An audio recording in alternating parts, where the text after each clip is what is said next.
Ayun guys, magandang umaga. This is Dave Lopez again. And ngayong araw na to, papakita ko lang sa inyo yung ating mga naimbag na mga para makaset up ng isang unit. Okay? So magsimula tayo dito. Dito muna. Ayan. So ito siya. Ayan. Ayan ito. Ayan. So ito ay CF tank. So ito ay nabili ko sa online.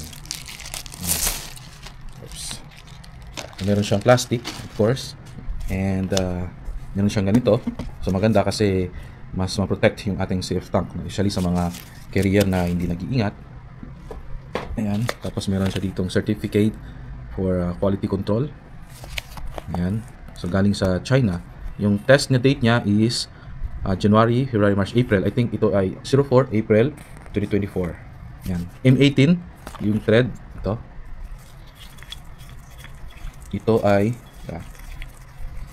Ayan, M18 yan. So hindi siya 5.8, kundi M18. Yung service pressure niya is 300 bar. So wala akong calculator dito para sa 300 bar. Hindi ako familiar. Pero pagkakalam ko is kaya nito maglagay ng 4,500. Ayan, mas mataas kaysa sa aluminum tank. CF tanks. Mas magaan siya compare sa aluminum tank. I think half yung gaan niya compare sa mga aluminum tank. Pero yung kanyang test pressure is 500 bar. I'm not sure kung ilan yung 500 bar. Yung kanyang design life is 15 years. So okay na. Diba? So every 5 years i-test natin. So yan. Gusto ko dito kasi magaan. Next natin is ito, yung sa Magpul. Ayan. So ito yung sa Magpul. Meron siyang number dito na 1, 2, 3, 4, and 5. So red ang mostly, may black, may red. Gusto ko kasi yung yung parang pag makita is makilala nila na ito'y laruan, hindi yung parang naging mukhang tunay kasi baka mapagkamalan tayo at especially pag nag-blinking tayo or target shooting sa mga farm, bundok, so baka mapagkamalan tayo, mahirap na. So maganda pag nakita, uy, laruan yan, airgun yan, di ba? Para hindi delikado para sa atin. Yun nagpahit din sa akin, may nagpahit sa akin na dapat yung laruan natin, pag nakita nila na ito'y laruan. Yan, ito naman is yung Magpul. Ito yung nabili ko last ilang months ago. So nagyan ko dito ng lock. Ayan, pakita ko sa inyo para na meron kayong reference, no. Ayan. Pasok natin yan dito. Pasok na, di ba? So luwagan lang natin ganyan. Tapos ayan. So, may indication 3.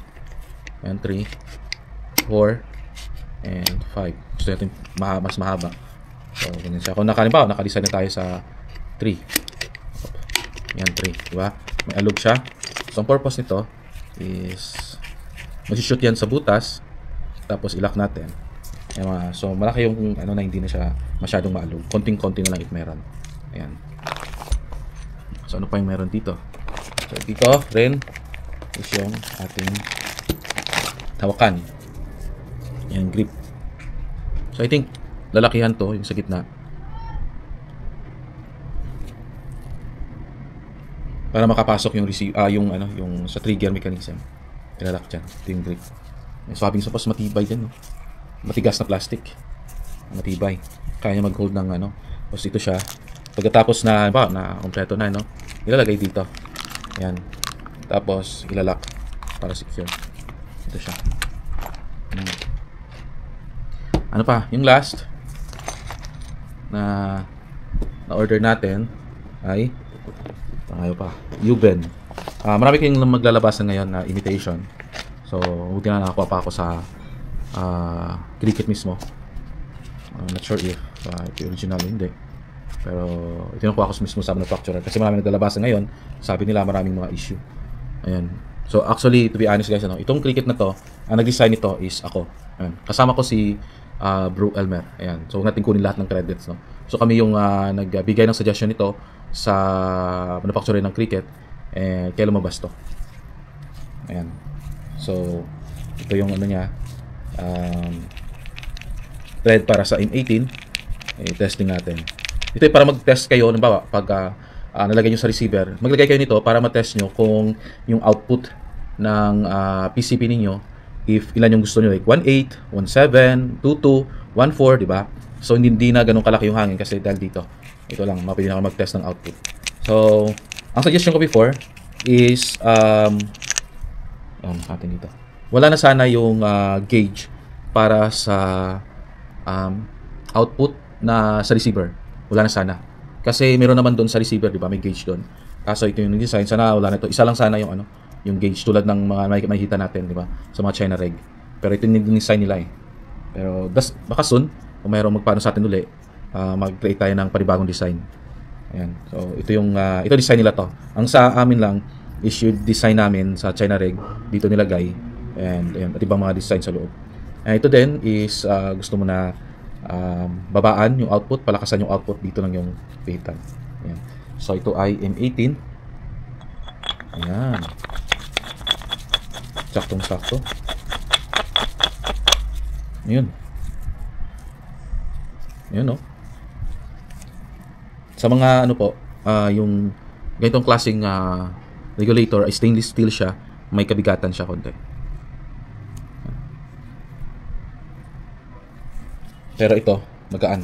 Parang kung i-compare ko yung ito at yung ito, mas mabigat pa to kahit na maliit lang siya compare dito. Ayan. So, ito yung natin. Ito. Na natin na bili ngayon. So, yung kulang pa is yung receiver, of course, kasi ito yung magiging niya, outcome niya. Ba't kapag kasi kaso nito, pag ito yung ating bibilhin, lifetime, magmatagalan ito. Kasi stainless steel pati sa loob. Ayan. Ito yung magiging outcome niya. Ayan.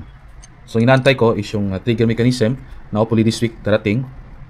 Tapos yung hopefully this week na sana yung receiver.